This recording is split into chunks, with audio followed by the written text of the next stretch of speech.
Hello guys, എന്തുണ്ട്? അപ്പോൾ ഇന്ന് നമുക്കൊരു കല്യാണ വീഡിയോ ആയല്ലോ. അതാണ്ട് എൻ്റെ മാമൻ്റെ മോൻ്റെ കല്യാണമായിരുന്നു. അവരുടെ ലവ് മാരേജ് ആയിരുന്നേ.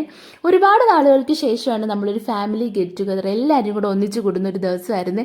ഞാൻ ഭയങ്കര സന്തോഷമായിരുന്നു. ഏതാണ്ട് എൻ്റെ ചേച്ചി ഉണ്ടായിരുന്നു, അനിയത്തിമാരുണ്ടായിരുന്നു, എൻ്റെ അമ്മയുണ്ടായിരുന്നു, കുഞ്ഞമ്മയുണ്ടായിരുന്നു, വല്യമ്മച്ചിമാരുണ്ടായിരുന്നു, എല്ലാവരും ഉണ്ടായിരുന്നു. ഞങ്ങൾ കല്യാണം കഴിഞ്ഞിട്ട് ആ മണ്ഡപത്തിൽ തന്നെ വെയിറ്റ് ചെയ്യുമായിരുന്നു. എല്ലാവരും കൂടെ കാര്യം പറഞ്ഞിട്ട് നേരെ ഞങ്ങൾ ഫുഡ് കഴിക്കാൻ വേണ്ടിയിട്ട് പോയിട്ടുണ്ടായിരുന്നു. അവിടെയും കുറച്ച് പോസ്റ്റായി, ഞങ്ങൾക്ക് സീറ്റ് കിട്ടിയില്ലായിരുന്നു, ഞങ്ങൾ ലേറ്റായിട്ടായിരുന്നു പോയത്.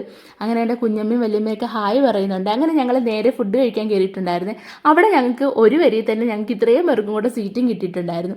അങ്ങനെ തന്നെ ഫുഡ് വന്ന് പറഞ്ഞറിയിക്കാൻ പറ്റത്തില്ലായിരുന്നു. നല്ല സദ്യയായിരുന്നു, എനിക്ക് ഇഷ്ടപ്പെട്ടിട്ടുണ്ടായിരുന്നു കേട്ടോ. അങ്ങനെ വയറ് നിറച്ച് ഫുഡൊക്കെ കഴിച്ചിട്ട് ഒരുപാട് നാളിന് ശേഷമാണ് സദ്യ കഴിക്കുന്നത് കേട്ടോ. അങ്ങനെ വയറ് നിറച്ച് ഫുഡ് കഴിച്ച് ഞങ്ങൾ നേരെ മാമൻ്റെ വീട്ടിലോട്ട് വന്നിട്ടുണ്ടായിരുന്നു. അങ്ങനെ ഫുഡ് കഴിച്ച ക്ഷീണം ഞങ്ങൾ അവിടെ ഇരുന്നങ്ങ് തീർത്തിട്ടുണ്ടായിരുന്നു. എല്ലാവരും നല്ലപോലെ ടയേർഡായിട്ടുണ്ടായിരുന്നു, ഒടുക്കത്തെ വെയിലുമായിരുന്നു. അങ്ങനെ അവിടെ ഇരുന്ന് കാര്യങ്ങളൊക്കെ പറഞ്ഞ് ഒരുപാട് നാളുകൾക്ക് ശേഷം എല്ലാവരും കണ്ടുകൊണ്ട് ഒരുപാട് വിശേഷങ്ങൾക്ക് പലർക്കും പറയാനുണ്ടായിരുന്നു. അതൊക്കെ കേട്ട് ഹാപ്പി ആയിട്ടിരുന്നപ്പോൾ ദാണ്ട് അവൻ്റെ കയ്യിലിരിക്കുന്ന ബൊക്കയ്ക്കത്തിലെ പൂവാണ്. അവനത് തരാതിരിക്കാൻ എല്ലാവരും ആലോചിച്ചു നിന്നിരുന്ന് അവൻ്റെ അടുക്കൽ ചോദിക്കും, പക്ഷെ അവൻ ആർക്കും കൊടുക്കുന്നുണ്ടായിരുന്നില്ല. അങ്ങനെ ഞങ്ങൾ കാര്യങ്ങളൊക്കെ പറഞ്ഞ് ഭയങ്കര ഹാപ്പി ആയിട്ട് ഇങ്ങനെ ഇരിക്കുമായിരുന്നേ. ദാണ്ടേ ഇതെൻ്റെ തമ്പുരുമോളാണ്. പുള്ളിക്കാരിക്കാണെങ്കിൽ വീഡിയോയ്ക്കകത്തൊക്കെ വരാൻ ഭയങ്കര ഇഷ്ടം. എപ്പോൾ കണ്ടാലും എൻ്റെ അടുത്ത് പറയും, ചേച്ചി വീഡിയോ എടുക്കണേ എന്ന് പറയും. അങ്ങനെ വേണ്ട അവിടെ ആഗ്രഹം ഇന്നങ്ങ് സാധിച്ചു കൊടുത്തേ. അതുകൊണ്ട് എൻ്റെ അനിയത്തി ഇരുന്ന് ചിരിക്കുന്നുണ്ട്.